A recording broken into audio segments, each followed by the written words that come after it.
Can you talk about faith from a non-dual perspective? Faith.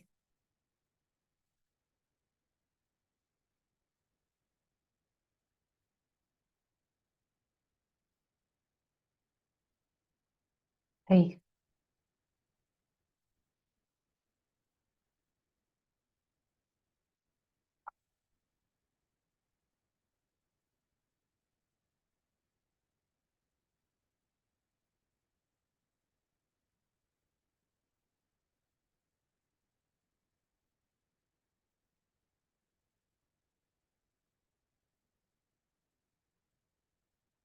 So I think when the person's waking up, it needs apparent faith.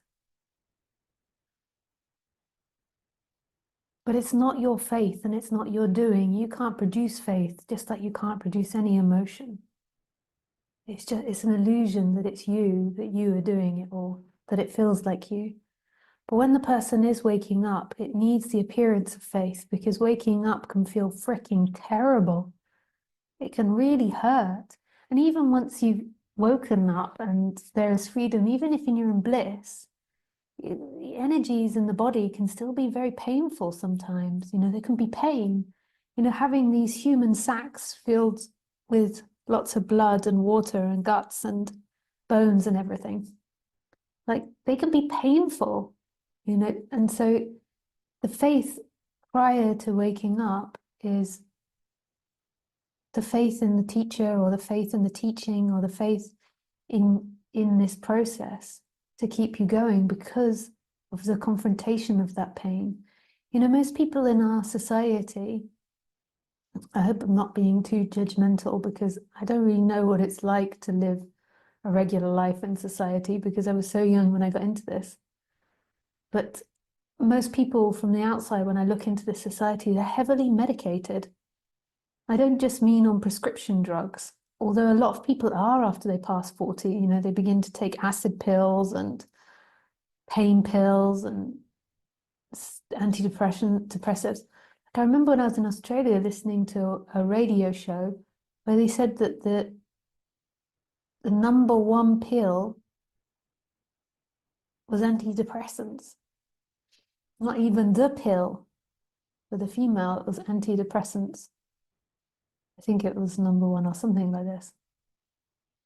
Yeah, and then also they're medicated by caffeine, by sugar, by the foods, and then also by alcohol or other illegal drugs.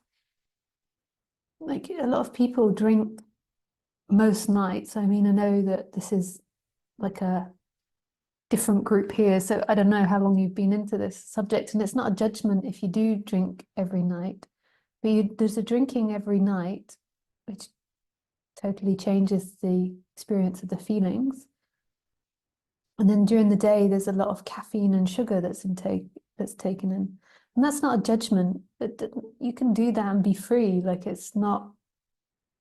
But a lot of people are doing it to avoid the stresses of everyday life in this society, and because they feel very uncomfortable.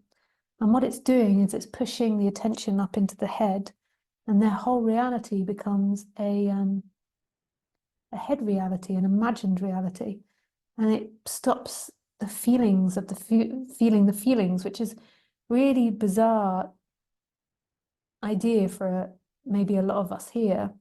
But from working with people over the years, and just from watching society and speaking with people that aren't even into this subject, most people don't know what they feel in the body. And when you try to connect them to it, they really can't. It's really a lot of effort to try and connect their thoughts with their feelings. And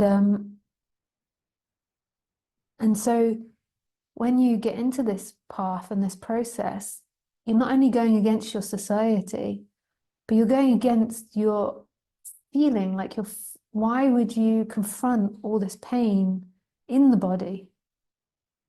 This pain that's arisen from the illusion of separation and the illusion that our society has given us.